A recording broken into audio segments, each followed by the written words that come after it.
Middle east में जारी तनाव के बीच एलपीजी संकट से निपटने के लिए अपना प्लान बी लागू कर दिया है। देश में घरेलू एलपीजी प्रोडक्शन में लगभग 10% की वृद्धि कर दी गई है और कई विदेशी स्रोतों से अतिरिक्त गैस खेपते हैं। एलपीजी एलएनजी भारत में आना शुरू हो गया है, जिसमें ऑस्ट्रेलिया, कनाडा, अल्जीरिया और नॉर्वे जैसे देशों से सप्लाई शामिल है। इससे घरेलू सप्लाई को सुचारू रखने में मदद मिल रही है और आयात निर्भरता कम करने की कोशिश की जा रही है। बिहार में विधानसभा चुनाव 2025 के खर्च का लेखा जोखा सामने आया है, जिसमें भारतीय जनता पार्टी बीजेपी ने सबसे अधिक 146.71 करोड़ रुपए खर्च किए और अपनी कुल जमा पूंजी का करीब 2% खर्च किया। वहीं इंडियन नेशनल कांग्रेस ने 35.07 करोड़ रुपए खर्च किए, जो अपनी पूंजी का लगभग 28% है। इन आंकड़ों के मुताबिक बीजेपी ने कुल खर्च सबसे अधिक किया, जबकि कांग्रेस ने अपनी सीमित संसाधन का बड़ा हिस्सा चुनाव में लगाया। किसानों के लिए खुशखबरी है।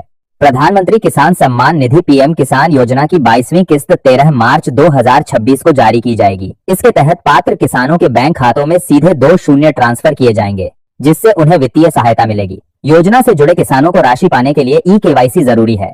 कांग्रेस अध्यक्ष मल्लिकार्जुन खड़गे ने अमेरिकी राष्ट्रपति डोनाल्ड ट्रंप और प्रधानमंत्री नरेंद्र मोदी पर हमला बोला है। खड़गे ने ट्रंप को तानाशाह बताया और मोदी को उनका गुलाम करार दिया। उनका कहना था कि भारत यूएस संबंधों में मोदी ट्रंप के तरस निर्देशों के तहत काम कर रहे हैं और इससे देश की स्वतंत्र विदेश नीति पर असर पड़ रहा है।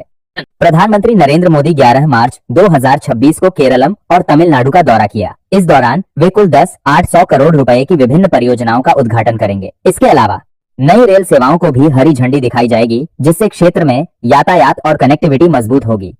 प्रधानमंत्री नरेंद्र मोदी ने कहा है कि आने वाले वर्षों में भारत के हेल्थ सेक्टर में बड़े पैमाने पर नौकरियों के अवसर सामने आएंगे, खासकर केयरटेकर, नर्सिंग असिस्टेंट और बुजुर्गों की देखभाल, केयर इकोनॉमी से जुड़ी सेवाओं में रोजगार बढ़ने की संभावना है। उन्होंने युवाओं को सलाह दी है कि वे इन क्षेत्रों में प्रशिक्षण लें और टेलीमेडिसिन और स्वास्थ्य देखभाल से संबंधित कौशल में तैयार रहें, ताकि भविष्य की हेल्थ जॉब्स का लाभ उठा सकें।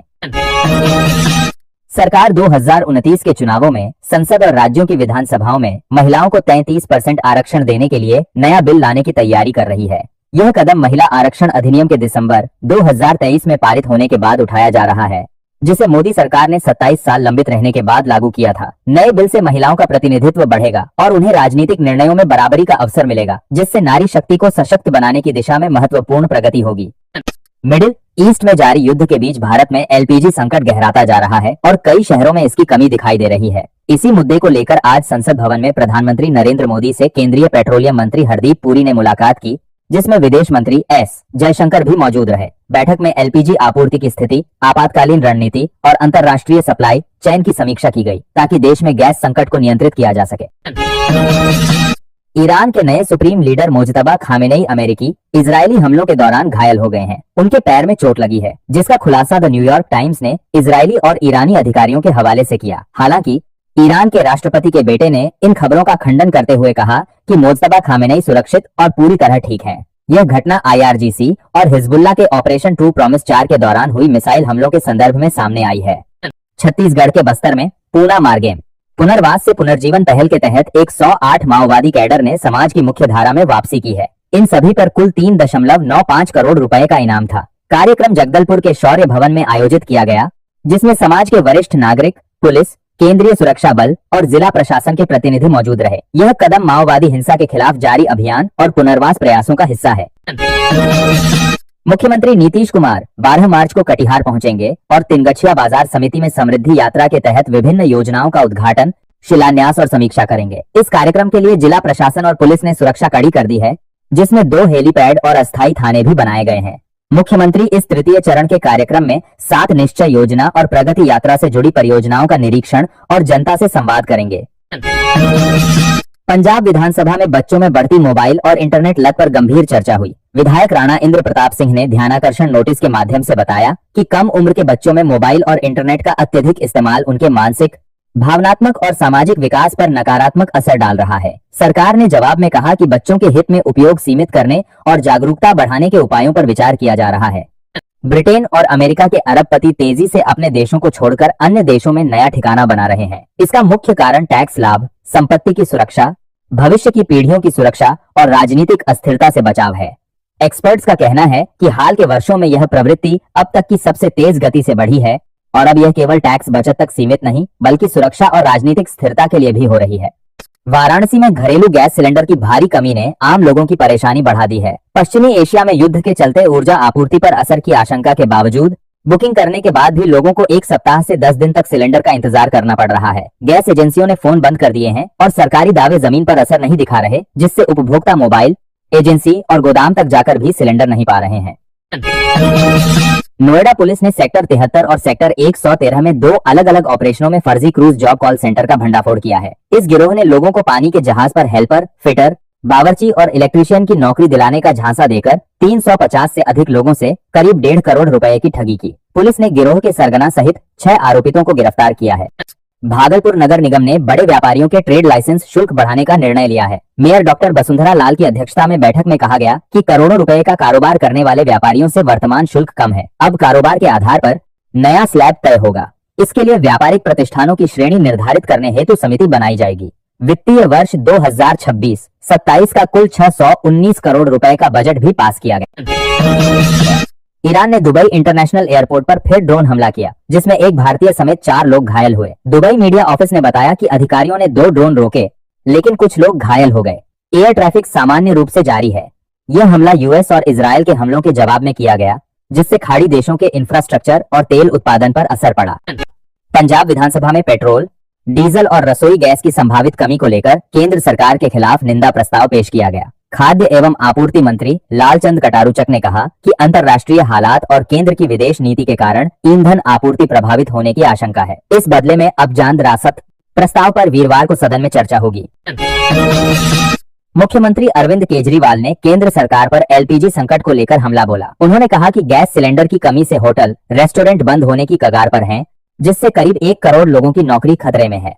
केजरीवाल ने ईरान, इजराइल तनाव और भारत की विदेश नीति पर सवाल उठाते हुए आरोप लगाया कि केंद्र अमेरिका का समर्थन कर रहा है, जिससे आपूर्ति प्रभावित हो रही है। गोरखपुर के गीड़ा स्थित प्लास्टिक उद्योगों पर पश्चिम एशिया युद्ध का गहरा असर पड़ा है। कच्चे माल की भारी किल्लत और कीमतों में अचानक वृद्धि के कारण उत्पादन आधा हो गया है, जिससे कई कारखाने बंद होने की कगार पर हैं। उद्यमियों ने सरकार से वैकल्पिक व्यवस्था और कीमतों पर नियंत्रण की उम्मीद जताई है। झारखंड विधानसभा के बजट सत्र में संसदीय कार्य मंत्री राधाकृष्ण किशोर के बयान पर हंगामा हो गया। उन्होंने प्रधानमंत्री मोदी पर अमेरिका के सामने झुकने का आरोप लगाया, जिससे पक्ष विपक्ष में तीखी नोकझोंक हुई और स्पीकर ने कार्यवाही स्थगित करनी पड़ी। बीजेपी के नवीन जायसवाल ने मंत्री के बयान को गलत तथ्य बताते हुए आपत्ति जताई।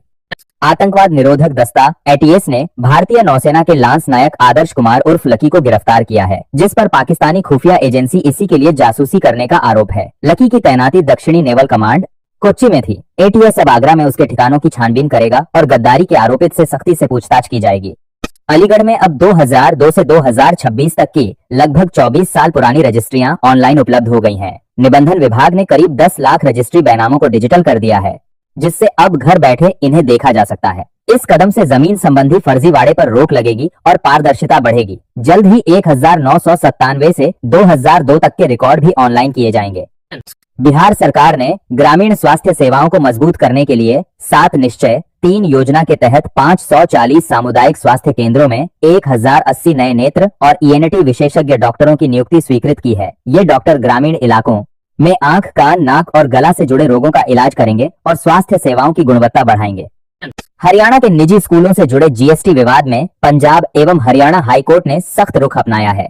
कोर्ट ने सर्व हरियाणा प्राइवेट स्कूल ट्रस्ट की याचिका पर सुनवाई करते हुए हरियाणा सरकार और अन्य पक्षों को नोटिस जारी कर 30 मार्च तक जवाब देने को कहा है। ट्रस्ट का आरोप है कि 5 नवंबर 2025 के नोटिफिकेशन के जरिए निजी स्कूलों की सेवाओं पर जीएसटी लगाने का प्रयास किया जा रहा है, जबकि केंद्र की टैक्स अथॉरिटी पहले ही स्पष्ट कर चुकी है कि ये सेवाएं जीएसटी से मुक्त हैं।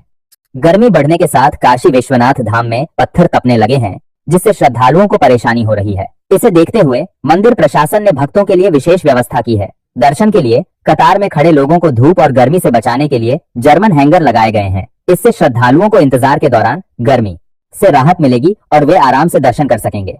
पंजाब पुलिस ने संगठित अपराध और गैंगवार पर लगाम लगाने के लिए हाई टेक रणनीति अपनाई है। अब रिस्पॉन्सिव की जगह प्रिवेंटिव पुलिसिंग पर जोर दिया जा रहा है। इसके तहत हाई टेक ऑपरेशंस रूम और Punjab artificial intelligence system price का उपयोग हो रहा है, जिसमें 72 शून्य से अधिक अपराधियों के वॉइस सैंपल हैं। साथ ही एजीटीएफ का दायरा बढ़ाकर विदेशी नेटवर्क पर भी नजर रखी जा रही है, जिससे अपराधियों को वारदात से पहले ही पकड़ा जा सके। इंटरनेशनल क्रिकेट काउंसिल की ताजा 28 रैंकिंग में भारतीय खिलाड़ियों को बड़ा फायदा हुआ है। ईशान किशन शानदार प्रदर्शन के दम पर दूसरे स्थान पर पहुंच गए और उन्होंने साहिबजादा फरहान को पीछे